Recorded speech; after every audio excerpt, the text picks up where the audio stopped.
Keep it alive through these lines I write. I keep it live cause I thrive. I might just blow your mind tonight. I'm so hyped, but it's no hype. From this height, it's direct hits on sight.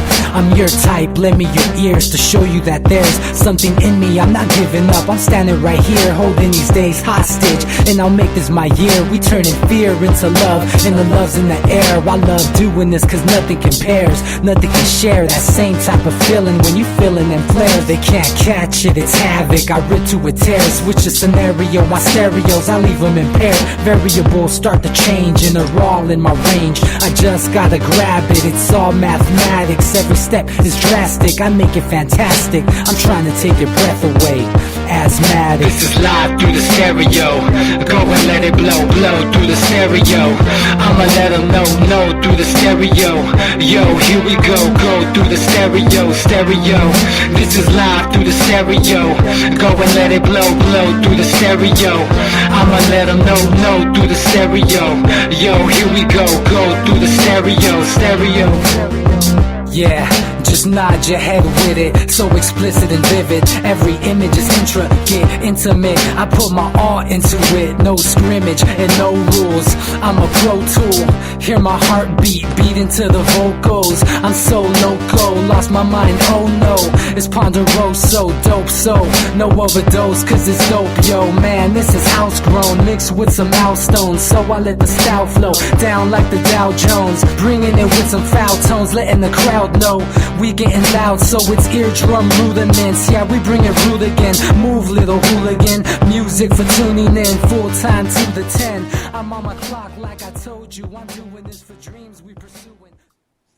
It's June the 17th, 2015, and I know you're expecting Nick Burnaby, but my name is S.M. Gibson, and welcome to the Anti-Media Radio. We are your alternative to the corporate media's agenda. As always, on Wednesday night, as co-host, Mr. DB Schwartz. DB, how you doing, sir?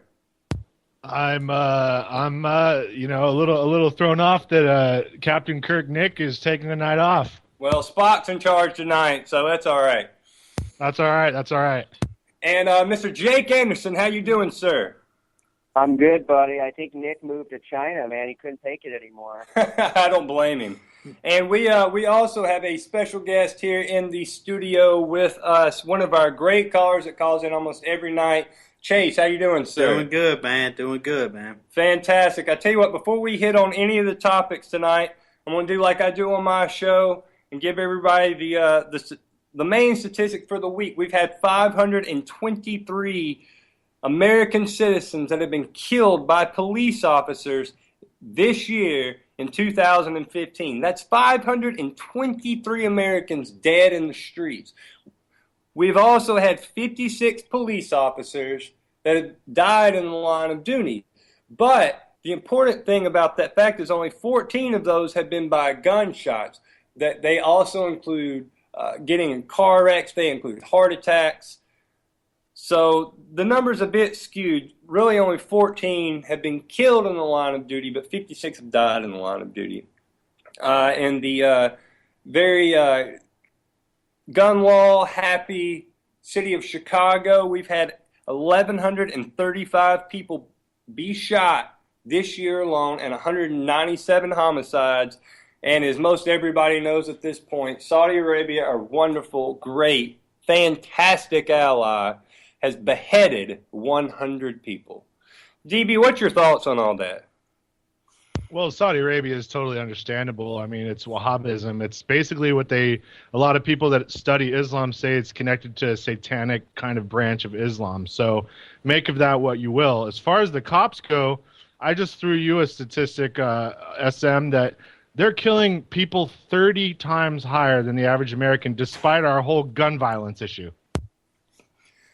Yeah, I mean, and that's the thing nobody wants to correlate with the problem. I mean, we talked about this a little bit last night on the radio show, but as horrible, and I'm the biggest advocate against the Saudi Arabian government and the Kingdom of Saudi Arabia and the royal family. We've seen 100 people be beheaded so far. We're talking about 523 people dead by cops. No trial, no jury, just dead. Yep, and it's they're going to justify it because they broke Sharia law or something asinine like questioning their betters, and yeah, a heading is just political over there. It has nothing to do with punishment. And I heard the argument. So we had the article go up yesterday, and it's gone pretty semi-viral. It's had over 50,000 shares about the 100 beheadings, and people are sitting there making the argument. Well, those people broke a law.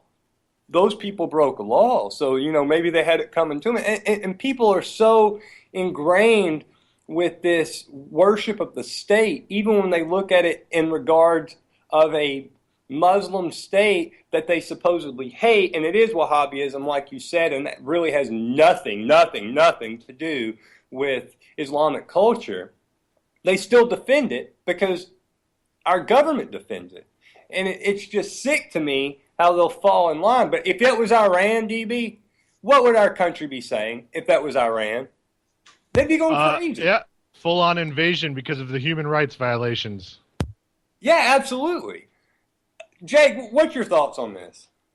Oh, well, yeah, I mean, absolutely. We'd be, I mean, if an American tourist tripped on a rock and stubbed his toe in Iran, we'd be at war with them right now. Yeah, So, I mean, you're absolutely right, and that's the thing. I mean, we're looking at what Saudi Arabia right now is doing in Yemen. I don't know if any of y'all have caught this story. We've got it up right now on the antimedia.org, and it's Operation Decisive Storm.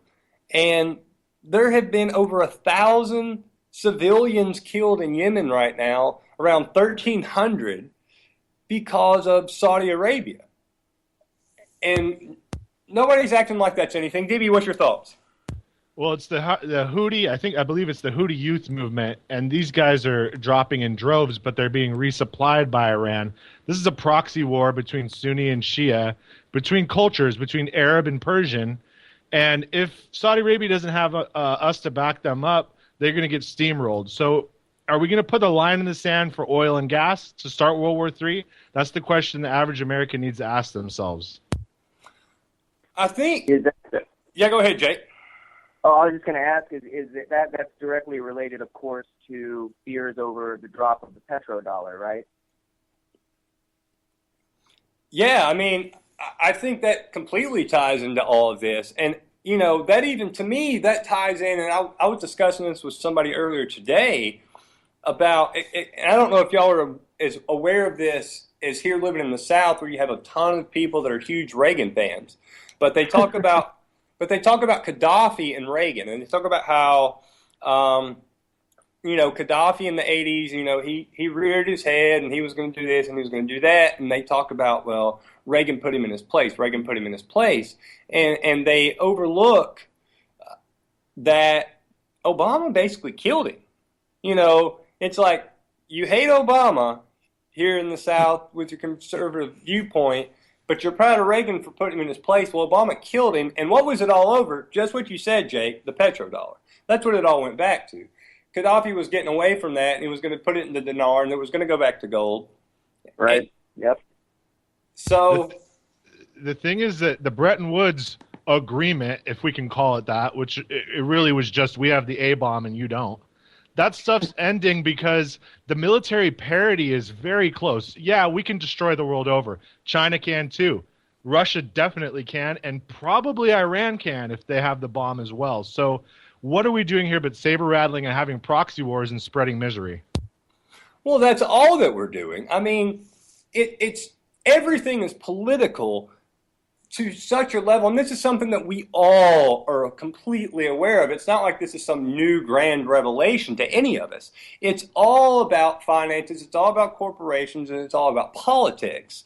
The thing that is infuriating to me is, especially us being the anti-media, is the politicians and the media selling this complete garbage rhetoric of saying this has to be done on the basis of freedom, or we're going to liberate this country, or we're going to do this, or we're going to do that. And it's just complete asinine. It's ridiculous. Yeah, the war narrative is disgusting, and everyone Everyone knows about it. Everyone disagrees with it, or most Americans, and yet somehow we're unable to elect people that break out of the military-industrial complex. It's almost a national pathology at this point. I mean, it absolutely is. And I tell you what, I would open this up for everybody here right now. Of all the politicians running, and I think everybody here would agree, no one should really be elected of anybody running, because I think they're all going to serve some sort of interest group or some sort of corporation. Of everybody that's in the race right now for the presidency, does anybody see anybody with any hope? Is there like any of them saying anything different, or is it literally just 16 people with the same agenda and 2 Democrats with the same agenda? I personally think. Go ahead, DP. No, I mean, it's a great point, because a lot of people are kind of speculating that Bernie Sanders is kind of going to do a flip, kind of do a belly flop at the end here and say, you know what, for the good of the Democratic Party, I'm going to concede to Hillary. He's hoping to swoop all his voters with his socialist platform, all the youth, to vote for Hillary, because none of the youth are, let's face it, none of the youth are rich enough to vote Republican anymore. It's just not there. So a lot of times me and Nick surmise that Rubio's going to come out of left field and win this thing, and that could be true, but only if Hillary gets ripped to shreds. Otherwise, people are still going to vote on the party line. Yeah, I put up an article today on the site comparing or showing the similarities between Hillary Clinton and Jeb Bush, and it's pretty striking on major things, particularly on them both being major war hawks. I expect nothing but status quo from those two. In fact, I mean, at least with Jeb Bush, we'd be almost fast tracking the train wreck. We'd at least have that going for us. But I think Bernie Sanders has some interesting things to say, but at the end of the day, I don't think he can get elected, and I think I probably think he probably will throw his support behind Hillary.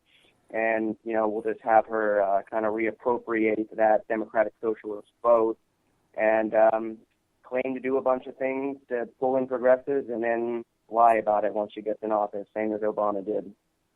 Yeah, I think you just hit the nail on the head. And I think, for most people that are at least looking outside the box, the only 2 people they see are Bernie Sanders and correct me if I'm wrong, Rand Paul, Bernie Sanders are the 2 people they see as outside of the box kind of. And now we have Donald Trump, but he is what he is. Maybe that's a complete circus in and of itself. Have you seen the intense ridicule the guy's getting when he really doesn't need any? I mean, are they afraid that he may be making a few valid points here or what? I tell you what, as much as y'all know me well enough to know that I would never in a trillion billion years vote for Donald Trump. I'm the guy that looks at politics like it's the WWE. And when Rick Perry announced that he was going to run again, I got really excited because it was just like, oh my gosh, we're going to do this theater again. I hope they just pump him full of painkillers and this is going to be awesome again. He's just going to scream stupid stuff. So when Donald Trump entered the race, I'll be honest, I'm super excited about that possibility because it's going to be crazy and he doesn't need painkillers. Now, as far as electing somebody for a leader, never in a billion years.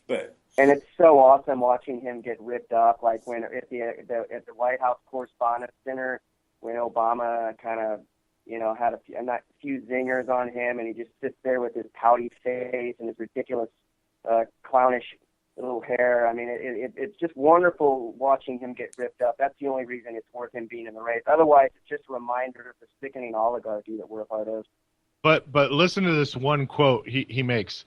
Somebody asked him about QE3, which we're in the midst of and about to go to QE4, which is just insane. And he said, QE3 is artificial. We're printing money and doing it incorrectly, and it looks good, and it makes me look good in all the stock picks I make, but it's not real. Stocks and real estate are going to go up in flames because they're just printing money. I mean, when a guy says that on something like CNN or something, and people may actually go research what the private corporation that is the Federal Reserve does. And that was a quote by Donald Trump, right, DB? It was, and I mean, the guy's he has a lot to lose by saying something stupid like that. The guy's probably up there in the $500 million net worth range. No, he's actually $4 billion with a B. Is he really? Well, then it's got to be hidden somewhere. But Yeah, that's pretty that's interesting. Yeah, I mean, of course, he's also has an invested interest in fear mongering. You know. he does. And I'll tell you the thing about Trump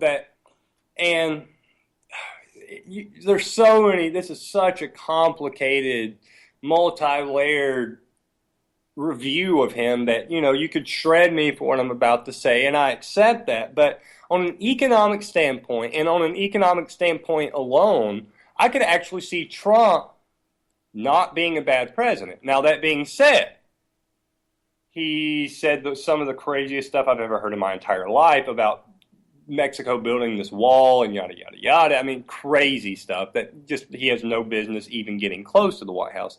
He's a businessman. If Go ahead. If Donald Trump were president, it'd be like Biff in Back to the Future 2 when Biff has his hotel. It was! You nailed it! He would be big! Even the same hairstyle! Every Even city, looks like him. every city over 1 million has Vegas rules. Yeah, exactly. It'd be like this beeline, the alternate universe. We got to go back somehow. We veered off, Marty. We veered off into this alternate universe. One thing I can give to Trump, one thing I can say about Trump is he is a businessman, and America is a business, and he will run it just like that. He would have it run just like that. I think that's what the point SM's trying to make is right. He would run. It would definitely be the full realization of a complete and total corporatocracy. That's for It would be. Oh yes, of course. Did the federal government not incorporate when it went bankrupt in 1871? I mean, we absolutely are run by a corporation. Oh yes. Oh yeah. No, you're right. We're already there, but I think the illusion. I mean, we would. I mean, I think it would really drive it home for some people. I don't know. I think it would too, and I think you make a great point. I still think also you make a great point of Back to the Future too. I mean, that's just brilliant that he is Biff. Absolutely. But the thing about it is we can sit here and discuss how it's going to be run as a corporation. We're going to put this huge corporate figure in front of the country. And maybe if you do put somebody like that in charge of the country, it's like maybe they're lying to you a little less, like it's a corporation and now we're going to put this corporate leader ahead of the country. But at the same time, he says some lunatic things. The wall with Mexico blows my mind. Like, does he not understand building these are the same people that sit here and talk about the communists and the Berlin Wall, it had to come down. So what are we going to do with our response to that? Let's build a huge wall.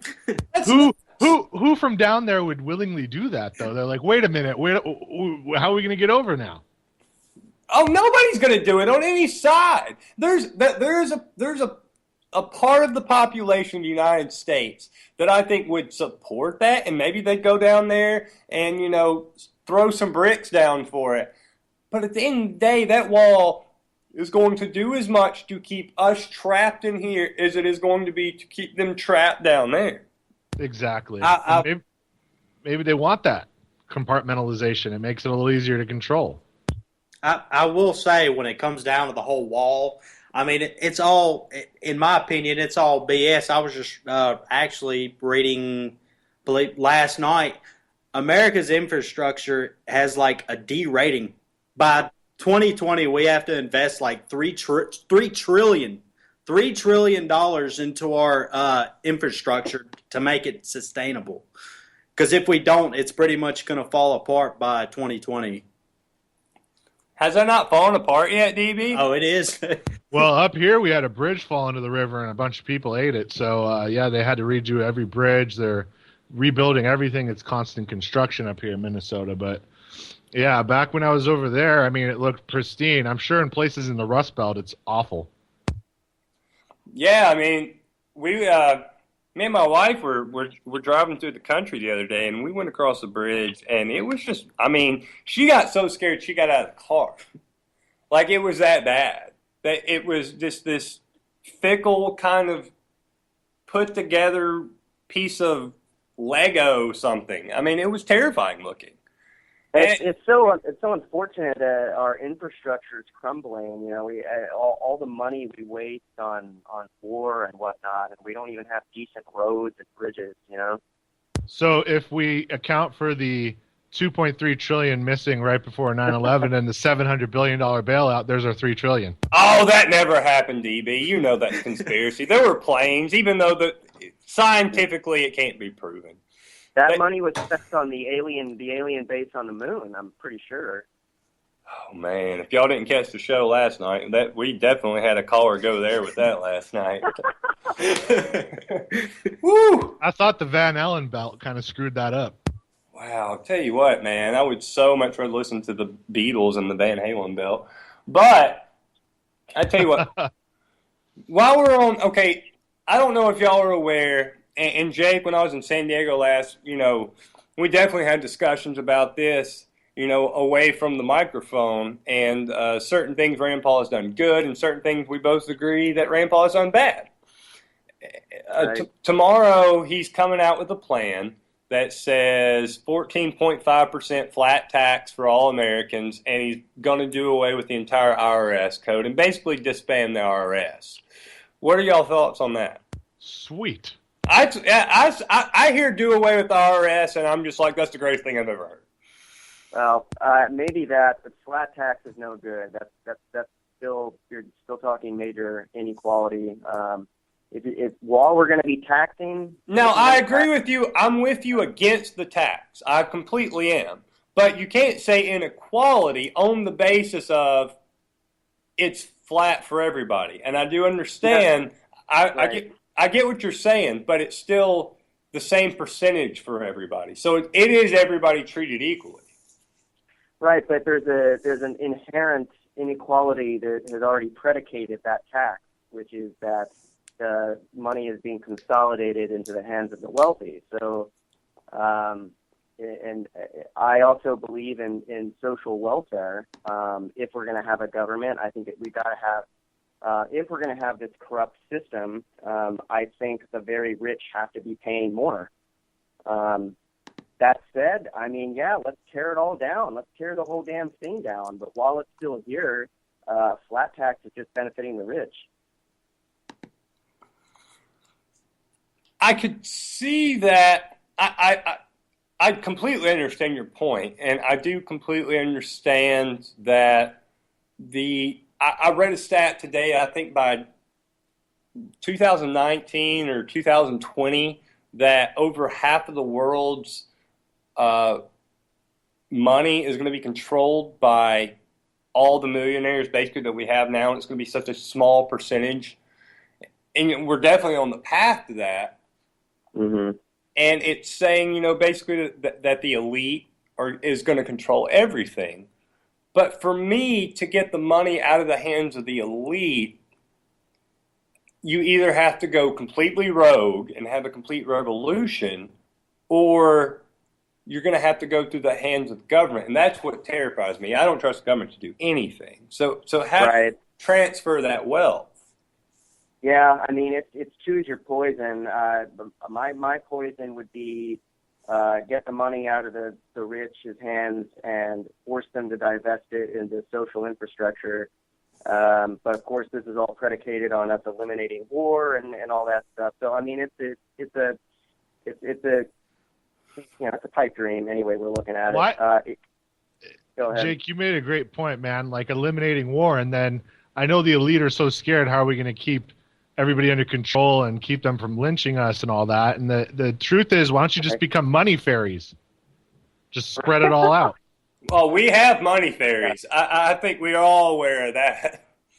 Redistribute. Yeah, I mean, what a great, that'd be a great, disinformation platform. I mean, even if they're doing it for some weird nefarious reason, just have billionaires just walking around handing money out. That's the next social welfare. Yeah, because what do you crave if you're already extremely rich and powerful, but nobody knows who the hell you are? Attention. There you go. Right. So make the world a better place and become these massive celebrities. Go, hey, our forefathers were these pretty sick individuals, but we decided to flip the script. Hey, interestingly, to loop back around to the IRS, I finally saw the documentary about Scientology called Going Clear. Oh, did you see it? We talked about that when I was down there. Oh, yeah. I finally saw it, and, it's mind-boggling. Scientology is basically the only group that has been able to not only infiltrate, they infiltrated the government in a way that is unprecedented, and they filed something like 5,000 lawsuits against the IRS, against individual members of the IRS, and blackmailed them and put so much pressure on them that the IRS dropped their billion-dollar suit against the Church of Scientology, and because they were threatening taking away the religion status from Scientology that would have then left them with something like $1 billion bill that would have destroyed them.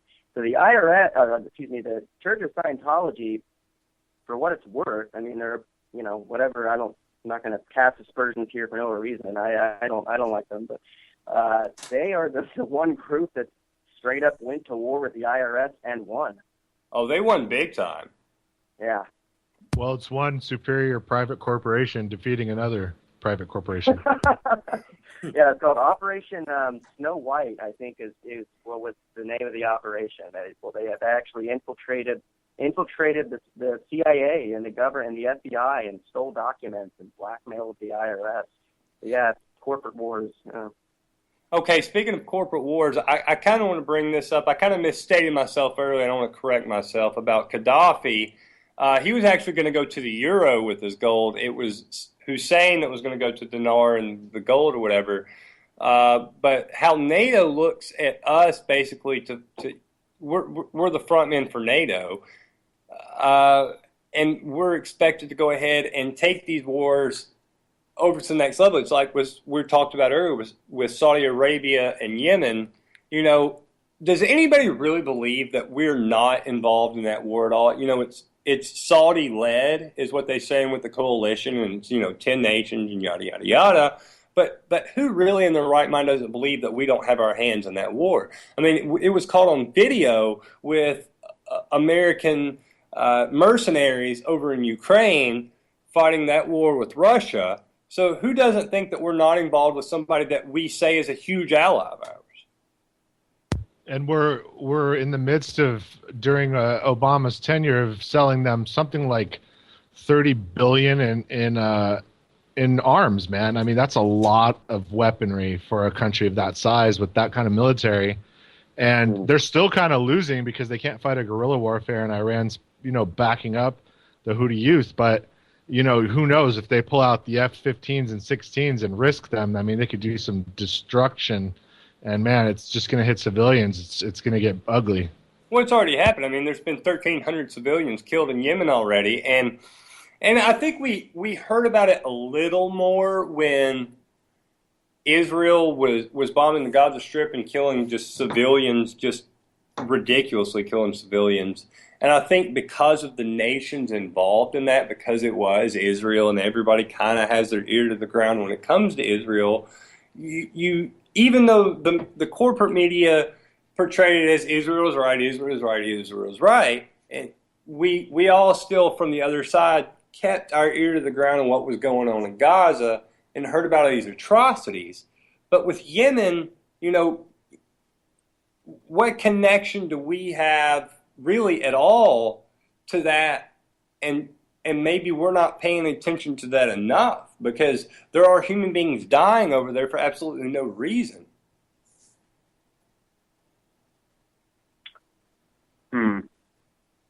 Is that something that we should focus on? Is that something that is important, that should be brought to the forefront, that the Saudi-led coalition, and when the word Saudi-led is heard anywhere, that is something that, should ring in people's ears.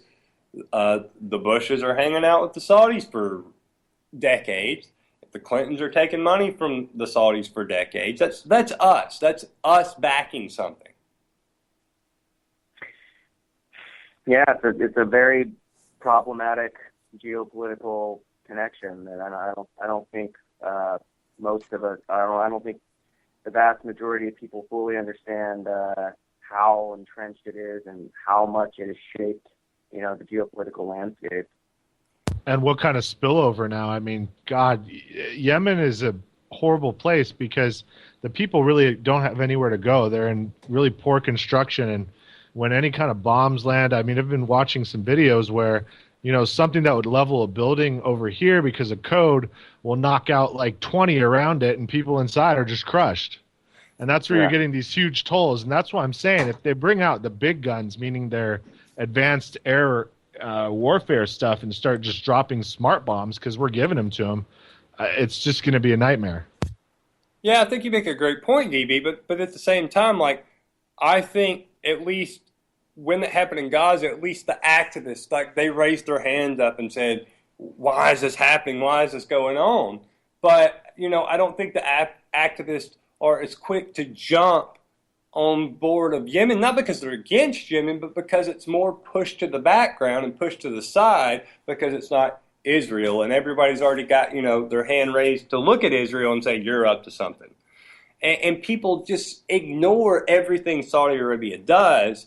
And to me, that's the most infuriating thing about, especially the United States, and the support that we've given countries in that region. We have given as much support to Saudi Arabia as we've given to Israel.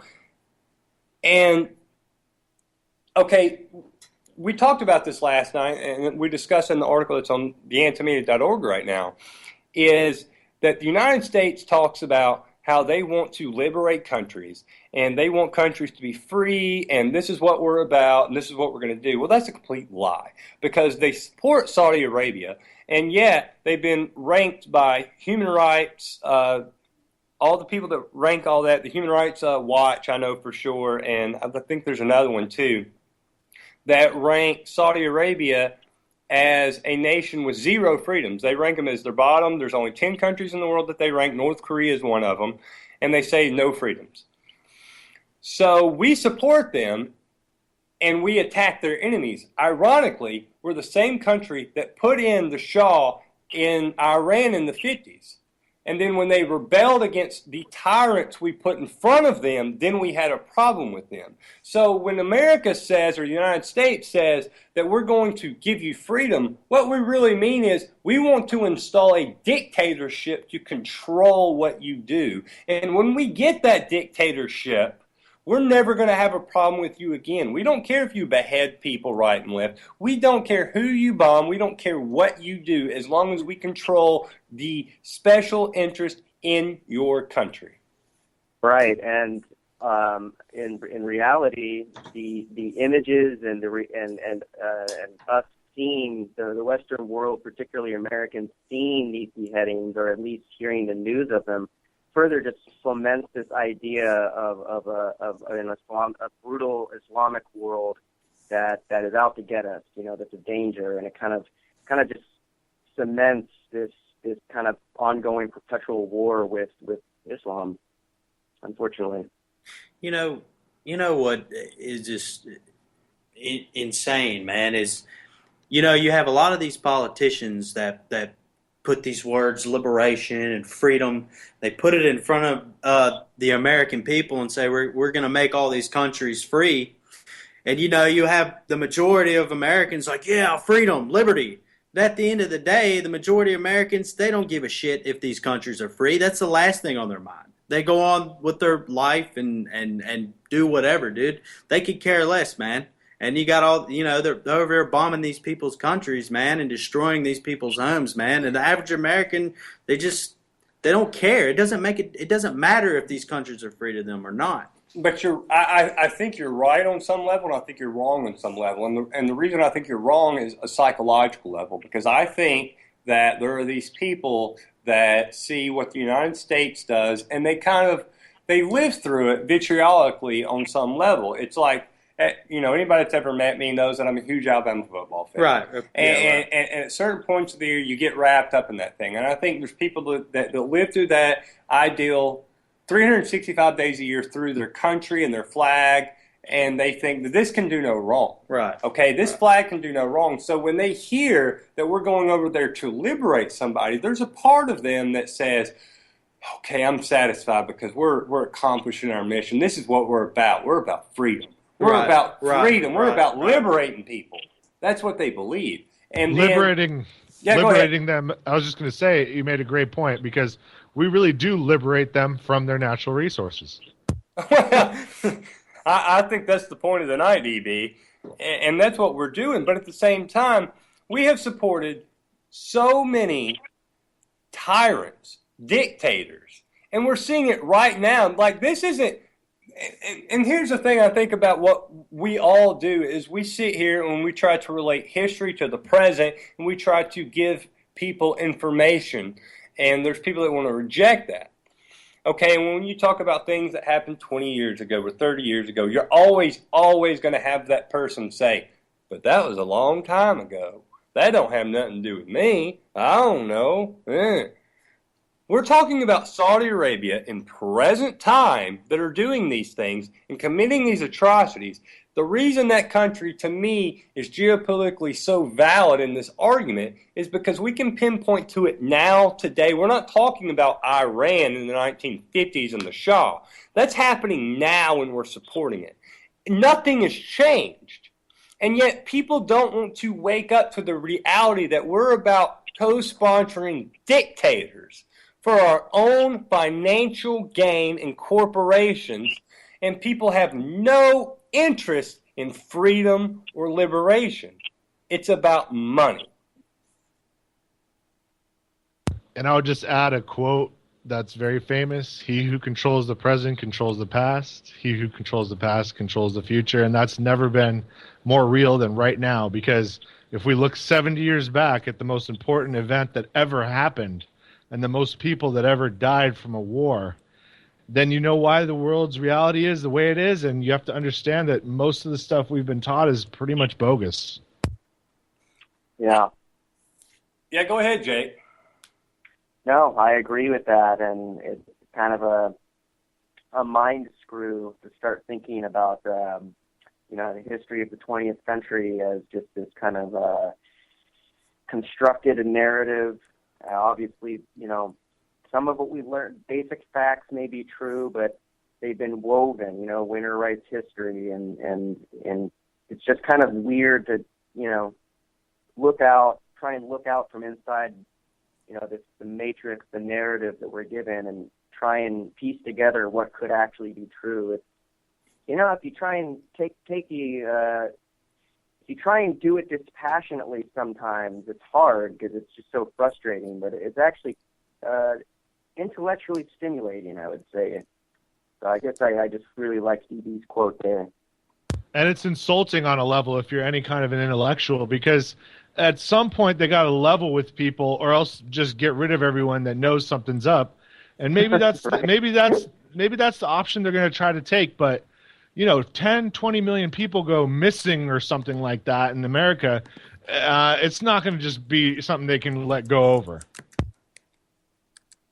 Yeah, and I tell you what, and that reminds me of something, DB. We were up in Philadelphia, a month ago, 2 months ago.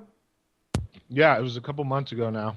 Okay, and we both got to meet Laura Eisenhower, who is Dwight Eisenhower's great-granddaughter. Wow. Yeah, and to me, it's funny because we're talking about how people buy into politics and they're very selective about the history that they believe, and that's entirely true.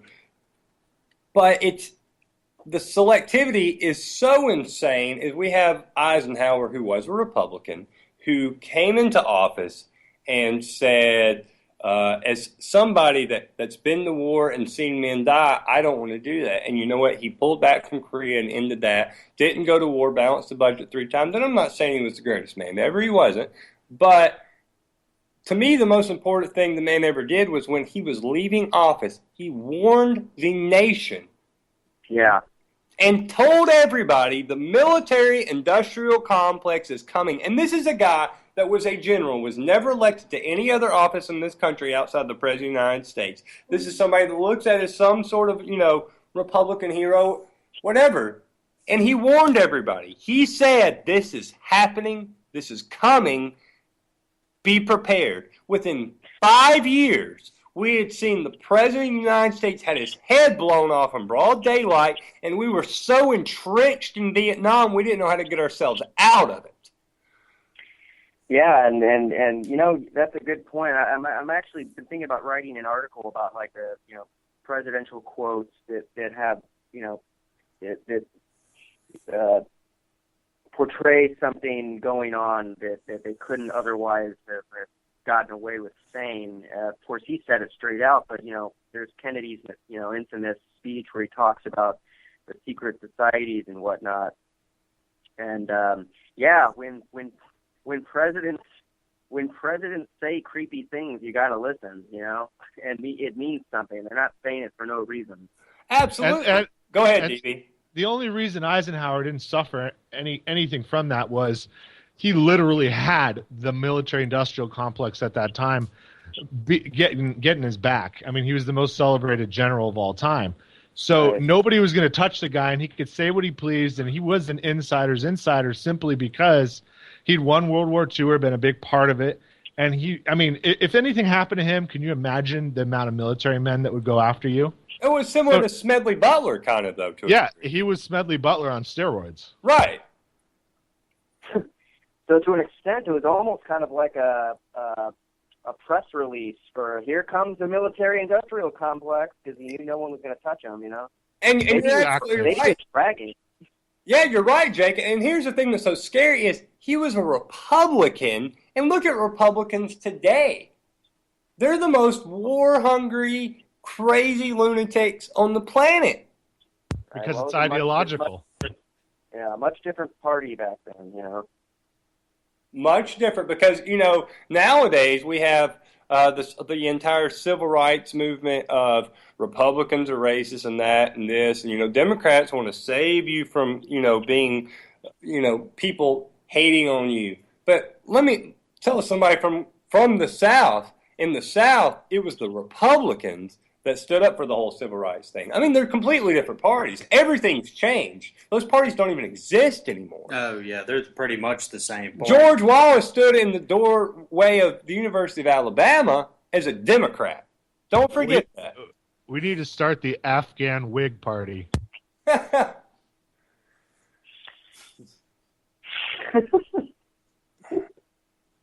don't even know what that means, but it's funny. Well, Afghan Kush and the Whig Party, but anyway. Oh, okay. I missed a word there. Sorry. Yeah. Hey, don't forget, man. I'm from Arkansas, born and raised, so I feel your Southern plight. Yeah, I do forget that, you know, because I think you've intellectually surpassed so many people that are still stuck in this realm that we have to deal with on a day-to-day basis. Man, there's just as many idiots in California. Well, personally... And up here. Personally, I am completely indiscriminatory about who I think are idiots because I think most everybody's an idiot. So I've always gone on record to say that. I do not discriminate about who I think is a moron. I think everyone is a moron. And they're all different. North, south, east, and west. They are, and they all choose their own stupid thing to believe in. I guess I meant racist. I guess I meant there's just as many racists here. They're just better at because I guess that was your original point, right? Is that there's a race break an alleged race breakdown between Democrats and Republicans, right? Absolutely. But I'll tell you this, as far as politics goes, at least where I'm at, sitting here in Birmingham, Alabama, race has more to do and less to do with politics than you believe. I mean, we're sitting here in Birmingham, Alabama, and we've had a black mayor in the city of Birmingham, you know, which is historically considered the most racist city in the world. We've had a black mayor since 1980 and hadn't seen a white one since. You know, so people have very misconstrued perceptions of what history is, and they look at things, but at the same time, we're talking about some place in Missouri that's had this huge outbreak. You know, a lot of the old southern places had to deal with a lot of this stuff years ago and deal with it head on and confront it, and it was not pretty and it was very ugly. But a lot of the rest of the country kind of just looked from afar and said, "Oh, that is what that is. How dare you, horrible people, do that?" And now they're having to deal with those repercussions because they never addressed it. I think a lot of the South did address it. Right. Yeah. I think that's a good point. Yeah. Interesting. Yeah, I guess they were forced to, come to grips with it after they'd been crushed by the Union, unfortunately. Yeah, absolutely. You know? And to me, it's one of the quotes from Seinfeld. It's the Band-Aid one motion right off. The South had to deal with that crap, and that's not to say, and trust me, because I grew up living in Birmingham, and we've had Kelvin on the show many times. He's the closest thing I've ever had to a brother in my life, and he's black, and we both growing up. We're just like, neither one of us got where all this racism was. We both moved outside of Birmingham at some point and go, oh, that's where it's at. So the state of Alabama has still got some hillbilly, redneck, crazy racist people. I'm not going to say they don't.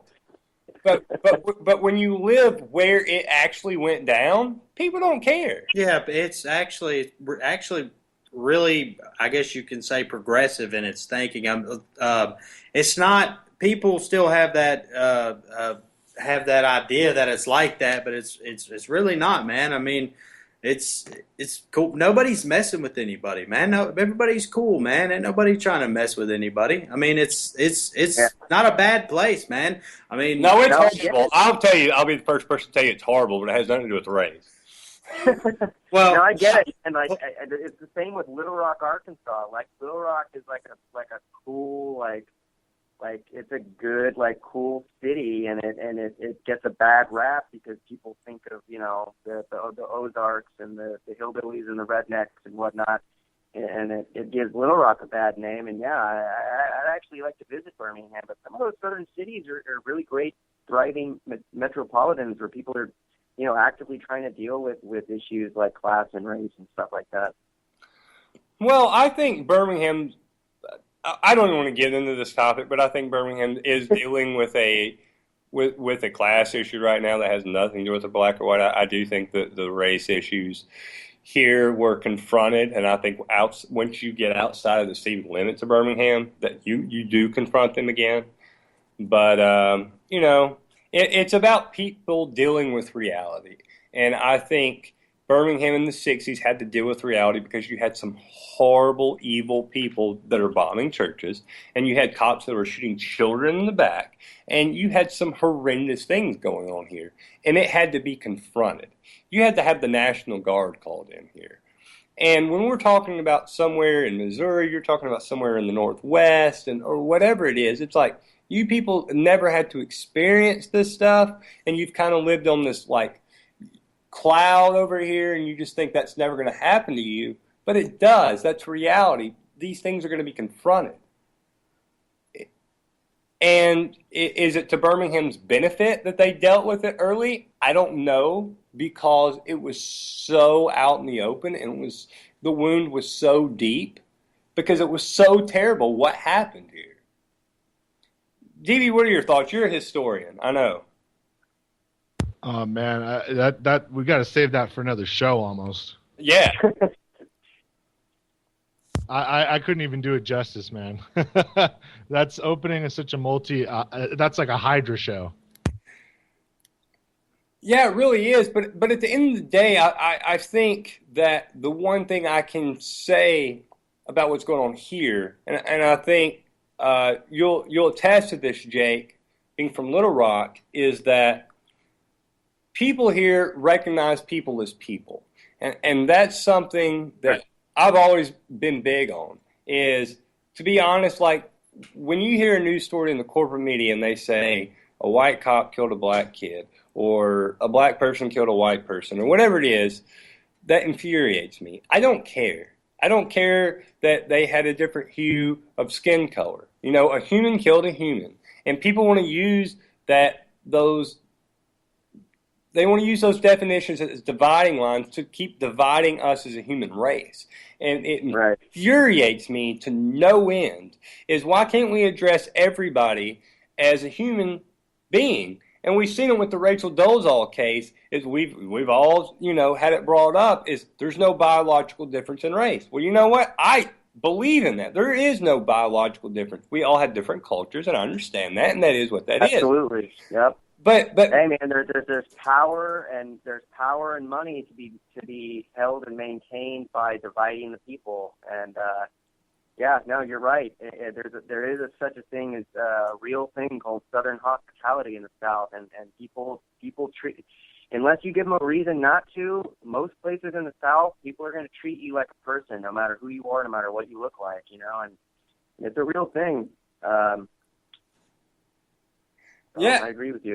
Yeah, but to me, it's not even so much about the South. It's about that. Why can't and trust me, I'm definitely not whatsoever claiming the South is progressive in any way, because I'm not at all. But what But what I am saying is why can't we understand that there's not these biological differences between us, and why can't we treat people for who they are and what they do and what they try to achieve in life and what they preach and how they practice what they preach? Why can't we get to that point in society where that's what we deal with, where we deal with people on an individual basis, instead of all of a sudden saying, well, this person's from Saudi Arabia or Iran or whatever, and then, or they're black, they're white, they're whatever, they're Mexican, they came over here, all Mexicans are horrible because one person, got welfare. That's how this country works, and it sickens me.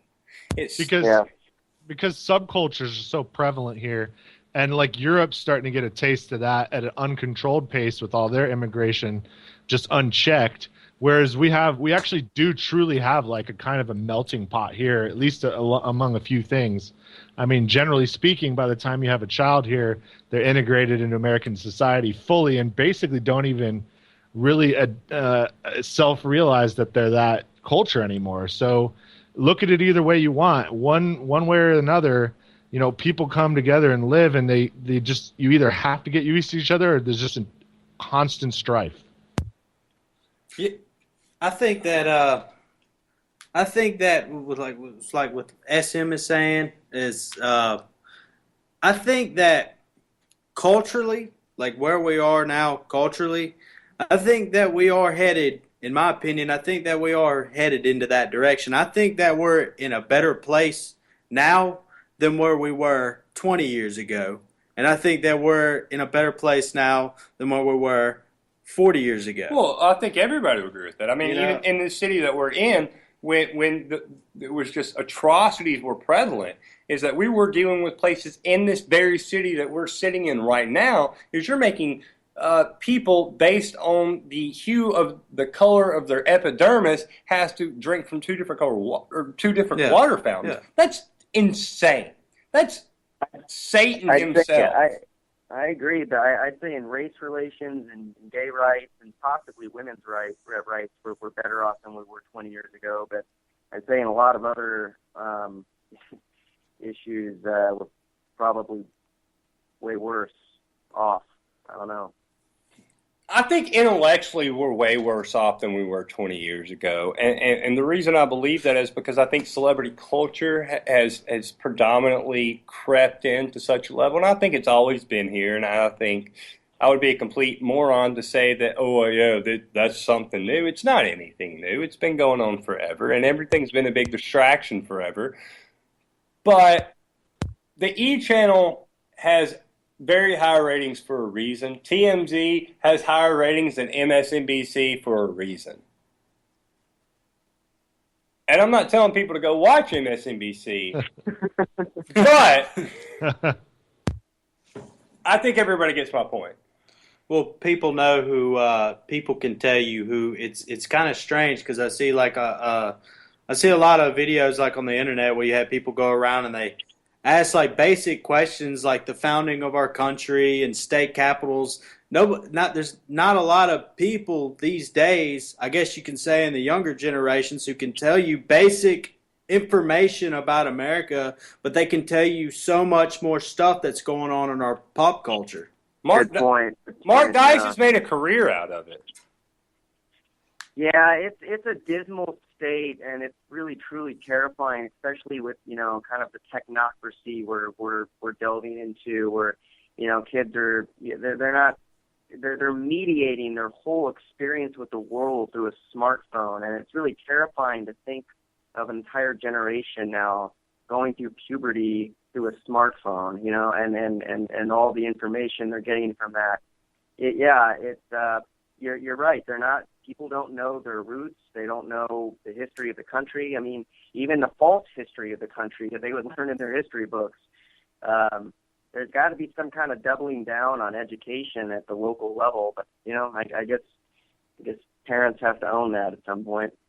And what is Common Core? I mean, I've been seeing that Texas book depositories are basically dictating the educational requirements for the entire country.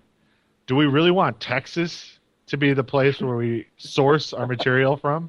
I'll say this. Hey, they're a big state, dude. I don't want a Texas book depository doing anything for me ever again. I've heard enough about that. There's something I've actually been wanting to bring up, but a few months ago I got curious and started reading about who's writing the textbooks, and there's a corporation that actually bought out a major textbook company. Really? Yeah, during the recession, a major corporation, and they're called Apollo Global Management, bought out McGraw-Hill, which I don't know about. I remember McGraw-Hill. I don't know. Yeah. I don't know around the country, in regional areas. I don't know who they use for textbooks, but I know that here in the South, we use a lot of stuff made by McGraw-Hill. Well, a corporation called Apollo Global Management bought them out during the recession. This corporation's worth like $130 billion. They own Caesar's Palace. They own all kinds of stuff. And they pretty much have a monopoly on our textbooks. They're the ones writing our textbooks. That sounds like a win. Great piece of great info drop there. I wrote that down. I'm gonna look that up, man. I'm gonna look into that. All right, gentlemen. Look, we got 3 minutes left. I'm gonna go ahead and go to you, Chase. Give us any parting words you have for us. Hey, man. Thanks for having me on the show, dude. Always love it. Fantastic. Jake, rant for me, sir.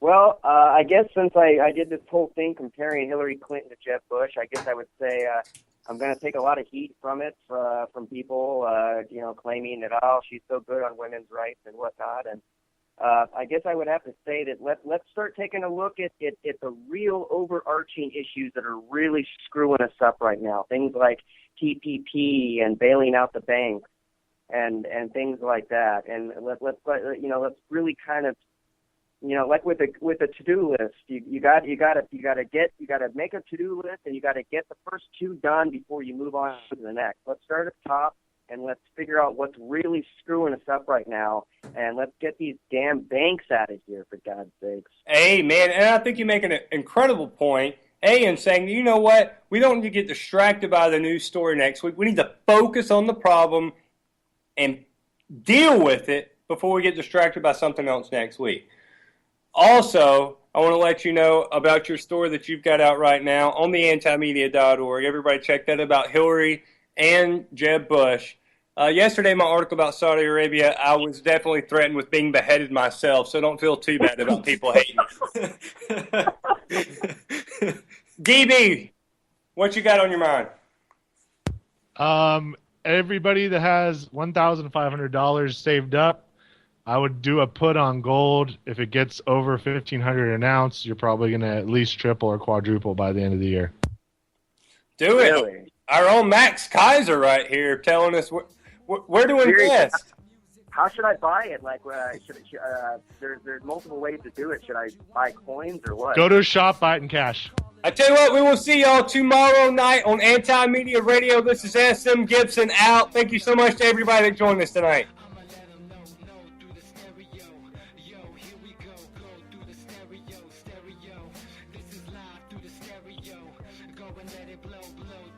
stereo. I'ma let them know, through the stereo. Yo, here we go through the stereo.